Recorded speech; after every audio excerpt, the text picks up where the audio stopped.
երրորդ շարք, հետո նորից կգնանք առաջին շարքից։ Համեցեք։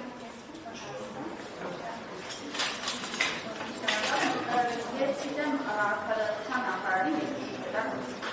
ասում է երկրորդ ծագում է օգնություն պատկանում է պաշտոնական անձի, ապատապես դառնալության առարկա պաշտոնավարման ողջ ժամանակահատվածի համար, այսինքն պաշտոնական անձի վարակային սահմանափակվածություն հանցագործության կատարման հետ կապված չի լինում։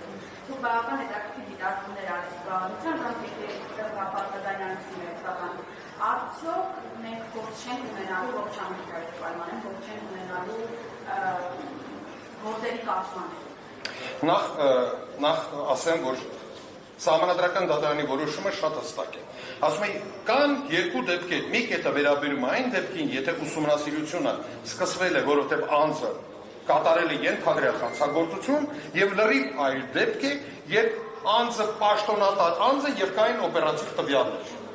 Մի դեպքում ասում է պետք է ապացուցես կապը հանցավորության հետ, մյուս դեպքում պետք է ապացուցես, որ այդ անձը ձեռք է բերել գույքը պաշտոնավարումից։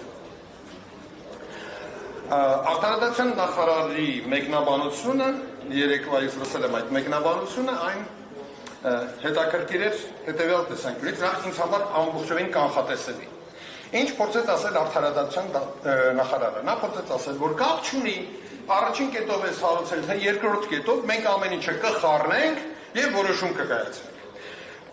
Նորից եմ ասում, ինձ համար շատ կանխատեսելի էր, որովհետեւ Տիկին Գալյանը նախկինում ղեկավարել է դատախազության համապատասխան ստորաբաժանումը եւ իր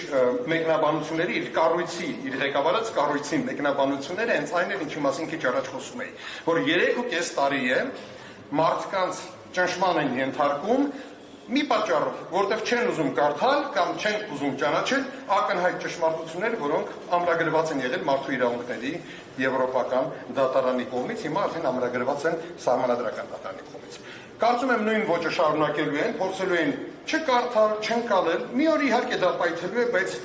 ցավոք սրտի նրանց դա չի հետաքրքրում։ Շատ կանխատեսելի է իր մեկնաբանությունը, բայց այն շատ մանիպուլատիվ էր եւ կարելի է ցանկացած երրորդ իրավաբանի դիմել եւ ստանալ կարծիք։ Առաջին չորրորդ շարքը չունի, առաջին շարքը։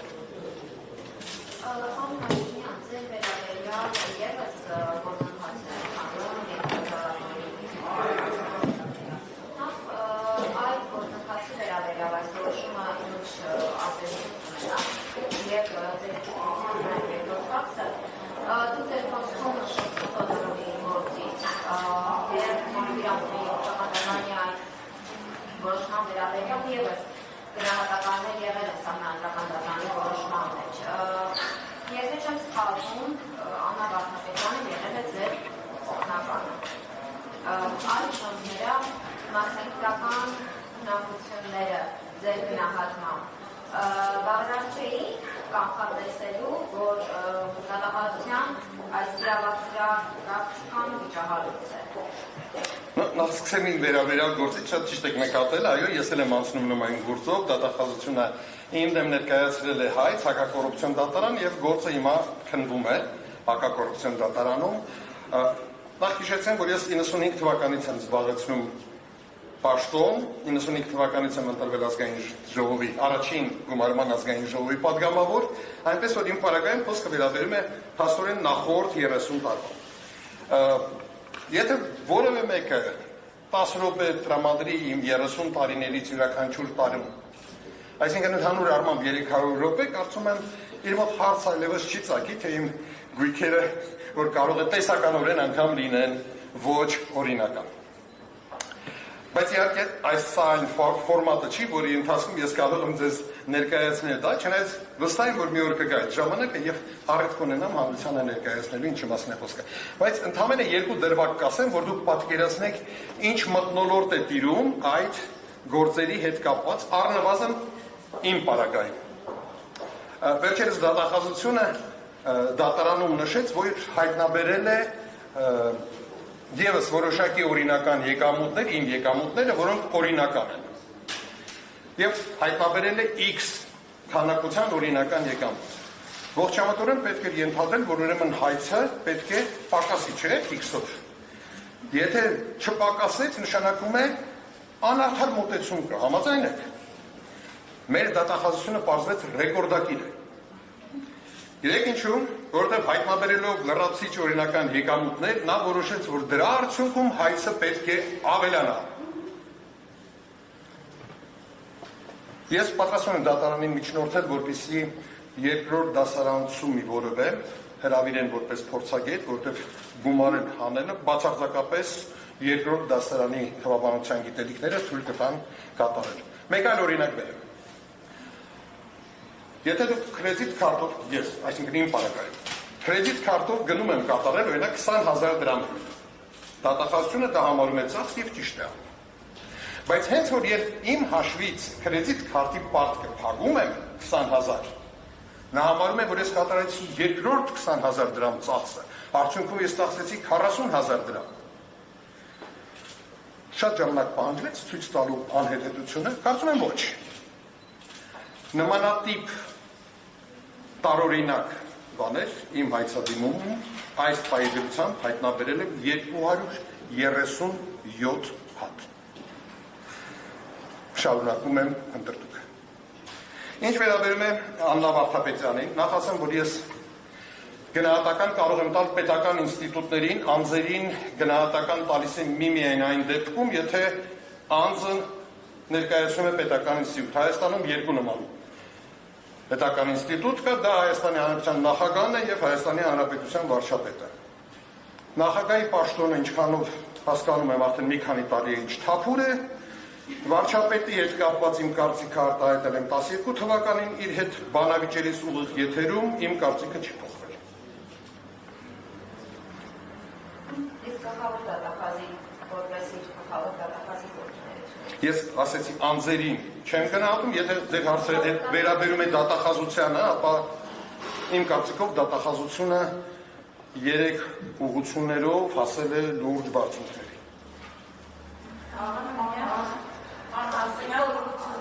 Ինչ ուղղություններով։ Հանդիմադիրների դեմ գործեր սարքել առաջին ուղղությունը, երկրորդը իշխանության ներկայացուցիչների հանցավոր արարքները չնկատելու եւ երրորդը սեփական պատասխանատվությունից խուսափելու։ Համեցեք, երկրորդ շարք։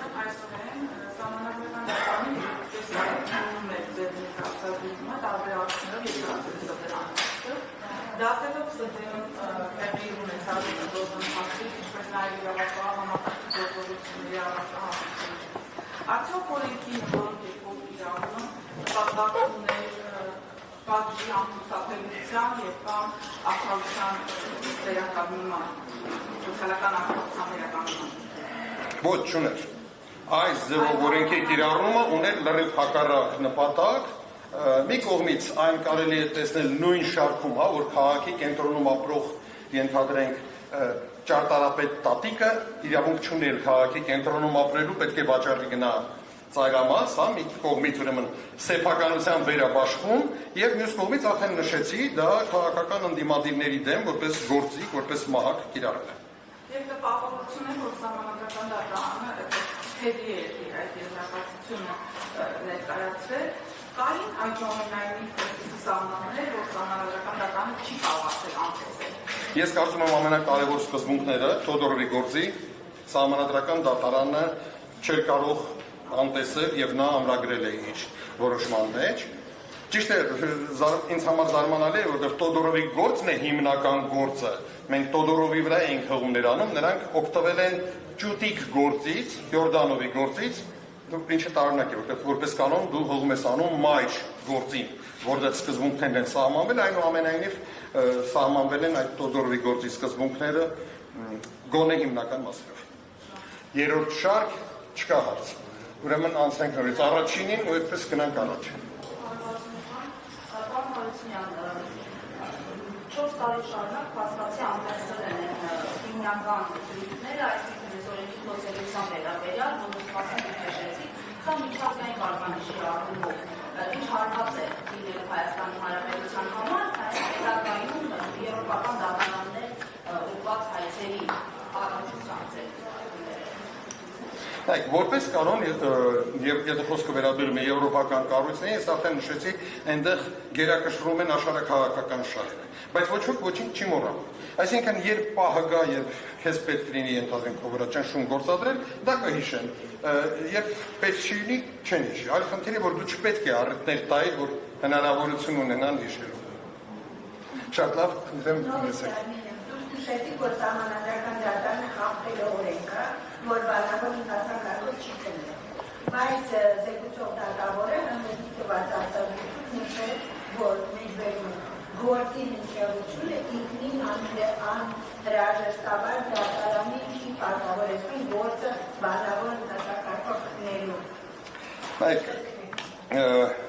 Ես կարծում եմ առաջինը Վահե Գրիգորյանին հավատալ պետք չի։ Երկրորդը ես կարծում եմ Դավիթ Հարությունյանին եւս հավատալ պետք չի, այլ պետք է հանգել սեփական եզրակացության։ Այո, Վահե Գրիգորյանը ասաց, որ գործի հնչեղությունը, հանրային հնչեղությունը հիմք չի, օրենքը չի պարտադրում, որ գործը լսվի բանավոր ընթացակարգով։ Ես ձեր համար եմ կարդում, որտեղ վստահ եմ Վահե Գրիգորյանը դա գիտի, ուղղակի հույս ունի, որ մենք չենք բացի օրենքը, թույլ տվեք օրենքի դրույթը կարդալ։ 68 հոդված 7-րդ մաս, սա 68 հոդվածը նվիրված է այն գործերի քննությանը, որոնք քննվում են падգամավորների դիմումի հիման վրա։ Սույն հոդվածում նշված գործերը սահմանադրական դատարանը քննում է գրավոր ընթացակարգով, բացառությամբ այն դեպքերի, երբ տվյալ գործը սահմանադրական դատարանի գնահատմամբ ձեռք է բերել հասարակական մեծ հնչեղություն։ Եզրակացությունը կարծում եմ ինքներդ արդեն կարող եք անել, առանձնապես իրավունքի բնագավառում գիտելիքներ չի պատճառ։ Երկրաշարժ կանցեք։ Բան Հարությունյանը դրեցին իջմենտի գործընթացի հետ կապված, քանի որ հունիս ամիսներին արդեն հետը վերանում է, ինչպես է պատկերացնում նախագծի մշակումը, շրջանառությունը այդ գործընթացի հետ ընդհանրապես իջմենտը ինչ իրավական նշանակություն կարող է ունենալ եւ հատկապես այն համատեքստում, որ քվեականները հայտնում են, որ Վեսպալին ամուսնալություն հայտնելու Նիկոլ Փաշինյանին ամուսնալություն հայտնելու օրակարգ չկա։ Եվ ինչ եք կարծում, այս նախաձեռնությունի ստուգանը դատապարտված չէ եւ այնչի դա ընդդիմադիր շրջանակների համար ոնց որ հերթական հիասթափության առիթ է, հիասթափությունների օղակում։ Նայեք, ես չեմ կարծում, որ քաղաքական նման երևույթներին պետք է այդքան պարզունակ մոտենալ, իմպիչմենտը փորձելով մեկնաբանել, այ վաղը իմպիչմենտ տեղի կունենա թե ոչ։ Հարցը բարձրացրել են ոչ այդքան պրիմիտիվ մարդիկ ազգային ժողովում։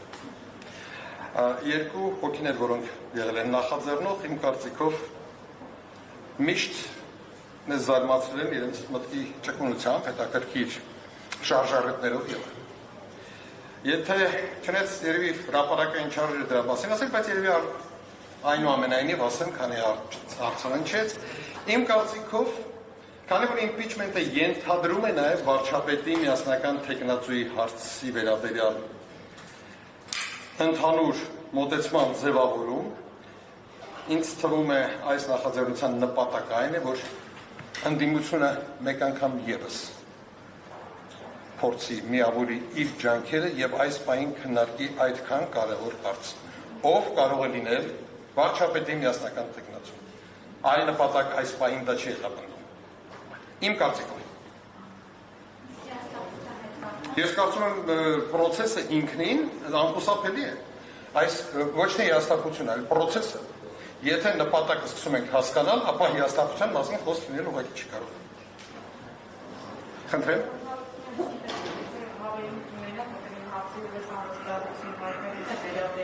Որպես իրավաբան, մասնակցության եւ այդ ոլորտներով աշխատած փոխվել վերած եւ որպես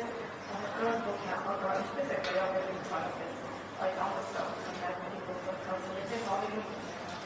Այդ անվստահություն հայտնելու գործընթացը շատ ողջամիտ գործընթաց է եւ կարող է հաջողությամբ պսակվել, եթե լինի հանրային շատ մեծ ճնշում եւ այդ թվում այդ դեպքում եւ ԿՊ-ի անդամ падգամավորները եւս կմիանան։ Կարող եք չկասկածել դրան։ որ պարագայում կարող է լինել հանրային ճնշում։ Այն ունի մի շարք նախադրյալներ, եւ նախադրյալներից մեկը նաեւ միասնական թեկնածուներ վարչապետ։ Ես կարծում եմ այդ քայլերը ինչ որ մի պահ պետք է սկսվեն եւ դառնան ավելի արդյունավետ։ Համեցեք։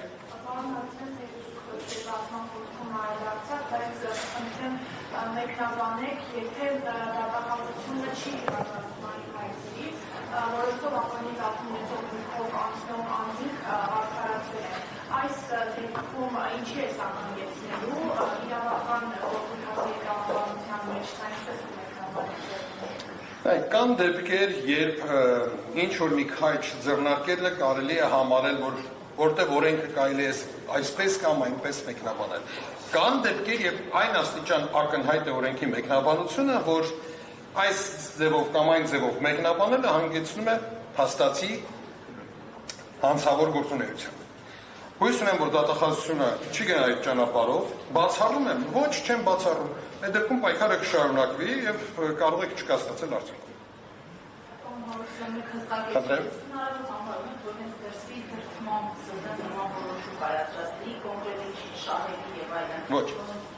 Ոչ, ես չեմ համարում, ուղղակի այլ եղանակ չկար։ Այս համանդրական դատարանը չէր կարող գնալ եւ ասել, երբ որ մածունը սև է։ Սա շատ ակնհայտ է։ Այլ բան է, որ նա բազմաթիվ այլ հարցադրումներին չանդրադարձավ, բայց ակնհայտ հարցադրումներին, որոնք ուղղակի մեխել է մարդու իրավունքների եվրոպական դատարանը Տոդորովի գործով, չէր կարող չանդրադառնալ։ Վերջին ասում, չէ՞։ Նախավերջ, շատ։ Նկատի ունենալով, որ դատախազության իրավադրական պրակտիկան փաստացի խնդրահարույց է եւ դա արձանագրվել է նաեւ սահմանադրական դատարանում։ Եթե դատախազությունը որևէ կերպ փորձի ուսանավել, չհրաժարվել հայցերից կամ գոնե նվազեցնի շրջանակը, հայցի առարկայի շրջանակը, դա ինչպես կանդրադառնա առհասարակ ինչ կարող է հանգեցնել թե միևնույն թե առհասարակ արդյոք դա ներկայացվածի տակ չի առնի ապօրինի գույքի բնականացման սիտուացիան օրինականություն Իհարկե, ինչի կհանգեցնի միևնույն կարծում եմ ակնհայտ է բոլորին, այդ թվում դատախազությանը, կարծում եմ դա ակնհայտ է նաև դատարաններին, ես հույս ունեմ, որ դատարանները այնուամենայնիվ կկարողանան իրենց բարձունքի վրա գտնվել եւ տարական բաները ճիշտ մեկնաբանել, տեսնելով, որ այսպես թե այնպես ինչ որ մի պահ ճշմարտությունը միևնույն է հաղթում։ Հույս ունեմ, կարող է դա շատ ժամանակ խլել, կարող է։ Համեցեք։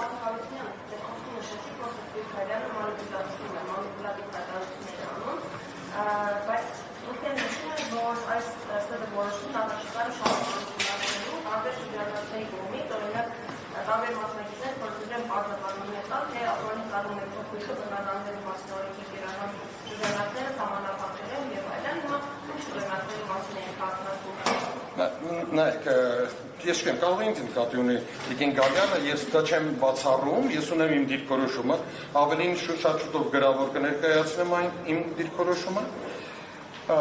Արդեն նշեցի, Տիկին Գալյանը մեկ անգամ արդեն ապացուցել է, թե իր ղեկավարած կառույցը ինչպես է կարողանում մեկնաբանել մարդու իրավունքների եվրոպական կոնվենցիան եւ մարդու իրավունքների եվրոպական դատարանի որոշումները ինչ աստիճան աղավաղումներ։ Փառք Աստծո, այդ հարցում սահմանադրական դատարանը վերջակետ դրեց։ Եթե շարունակեն նույն ձևով, ինչ որ մի պահի մենք կհասնենք վերջակետին։ Վերջակետին կարող ենք հասնել Հայաստանի Հանրապետության դատական համակարգում, Հայաստանի Հանրապետության սահմանադրական դատարանում կամ մարդու իրավունքների եվրոպական դատարանում։ Բայց որ վերջակետի մի օր կհասնենք, ես կարծում եմ այո։ Իսկ այստեղ այն պայքարը չի, թե ով առաջինը կասի, որ մյուսները հիմա սկսելու են մանիպուլացիա։ Դրա մասին չխոսեմ։ Ես արդեն նշեցի, որ բանն այն է, որ սահմանադրական դատարանի որոշումը այնքան պարզ է գրված եզրափակիչի մասը, որ կարելի է բացել դա, բացել ապօրինի ծագում ունեցող գույքի օրենքը, կարդալ եւ ձեզ վստահեցնում եմ, խորը իրավական գիտելիքներ չի պահանջում այն ճիշտ մեկնաբանելու համար։ Շնորհակալություն։